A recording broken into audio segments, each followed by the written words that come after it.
الرحیم الحمدللہ رب العالمین وصلی اللہ علی محمد وآلہ الطاہرین ولعنۃ اللہ علی اعدائهم اجمعین الی قیام یوم الدین۔ دین کے نام پر قتل عام کا سلسلہ تمام ادیان کے لیے بدنامی کا اور تمام ادیان کے پیروکاروں کے اگلی نسلوں کی دین سے دوری اور دین کے مذاق بننے کا سبب ہے۔ دین کے نام پر کہیں بھی قتل عام ہو، خصوصاً مظلوم عوام کا، چاہے وہ کسی بھی دین اور مذہب کے پیروکار ہیں، یہ انتہائی بدترین جرم ہے۔ اور اس سے بڑا جرم یہ ہے کہ مختلف ادیان کے پیروکار کسی بھی مظلوم کے قتل پر خاموش رہیں یا ان کی خاموشی تائید کی صورت میں ہو۔ جو کچھ ہو رہا ہے اس وقت فلسطین میں مظلوم عوام کے ساتھ، گو کہ یہ ظلم وہاں کے کرسچنز پر بھی ہو رہا ہے لیکن مسلمانوں پہ زیادہ ہو رہا ہے، اور اس صورتحال میں خود یہودی علماء کا خاموش رہنا ان کے دین کی بدنامی کا سبب ہے۔ اسی طریقے سے اگر کہیں کوئی بے قصور یہودی مارا جائے اور مسلمان خاموش ہوں تو یہ اسلام کی بدنامی کا سبب ہے۔ لہٰذا ہم سب کو کھل کے کہنا چاہیے کہ دین کے نام پر قتل عام کا سلسلہ رکنا چاہیے، تمام ادیان کی بدنامی کا سبب ہے۔ ہمیں مذمت کرنی چاہیے ہر ظالم کی، اور یہی حکم ہے قرآن اور اہل بیت علیہم السلام کا، اور ساتھ دینا چاہیے ہمیں ہر مظلوم کا، اور یہی آخری وصیت تھی مولا امیر المؤمنین علیہ السلام کی، کون للظالم خصما وللمظلوم امنا۔ ہم ہر ظالم کی مخالفت کریں، چاہے وہ ہم پر ظلم کرے اور چاہے کوئی ہم میں سے ہو اور کسی اور پر ظلم کرے۔ لہٰذا اگر اسرائیلی مسلمانوں پر ظلم کرتے ہیں تو ہمیں اس کی مذمت بھی کرنی چاہیے، لیکن یورپ میں جو ہٹلر نے ان پر ظلم کیا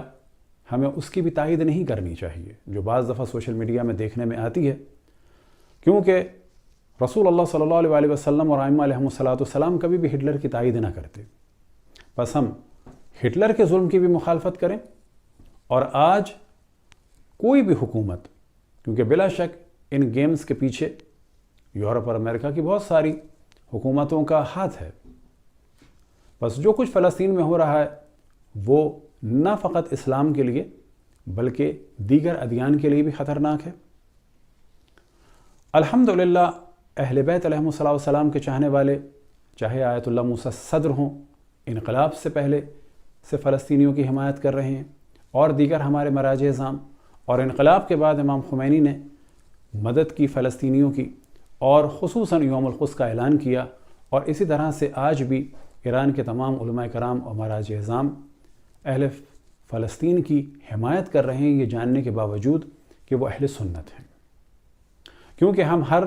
مظلوم کے ساتھ ہیں اور ہر ظالم کے خلاف ہیں۔ دوسری جانب ہم دیکھ رہے ہیں کہ افغانستان میں آج کس طرح سے سید الشہداء اسکول کی بچیوں کا قتل عام کیا گیا کہ اب تک کی اطلاع کے مطابق 50 بچیاں شہید ہو چکی ہیں، اور 200 کے قریب بچیاں اور کچھ افراد جو اس وقت وہاں چل رہے تھے وہ زخمی ہو چکے ہیں۔ طالبان کا یہ کہنا ہے کہ یہ ISIS کا کام ہے، لیکن سوال یہ پیدا ہوتا ہے کہ طالبان اور ISIS الگ الگ ہیں؟ کیا طالبان، ISIS، بوکو حرام، الشباب، ریاض الصالحین چچینیا کی، لشکر جھنگوی، سپاہ صحابہ، القاعدہ، یہ ایک ہی اسکول آف تھاٹ سے ان کا تعلق ہے، یعنی دیوبندیت؟ یہاں پر ہم نہیں کہتے کہ تمام دیوبندی اس چیز کی تائید کرتے ہوں گے، لیکن اگر علماء دیوبند کھل کے فتوے نہیں دیتے اور بار بار نہیں دیتے تو اس کے معنی یہ ہیں کہ ان کا ساتھ تو ہے۔ اب پاکستان کی آرمی کو یہ چاہیے کہ ان تمام مفتیوں کو ان کی فیملیز کے ساتھ جمع کریں اور ان سے عہد لیں، ان سے قسم کھلوائیں، ان سے اقرار لیں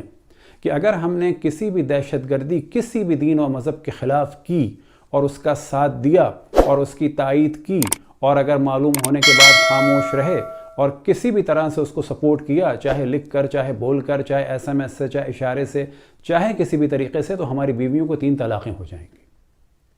ممکن ہے یہ بات کسی کو لطیفہ لگے، لیکن اس قسم کے افراد کو انہی کے حربے سے روکنا ضروری ہے۔ بلکہ اکثر مفتیوں کو، مدرسوں کو اور طالب علموں کو، آرمی والوں کی ذمہ داری ہے کہ اس طرح سے جمع کریں اور ان سے اس قسم کا اقرار لیں۔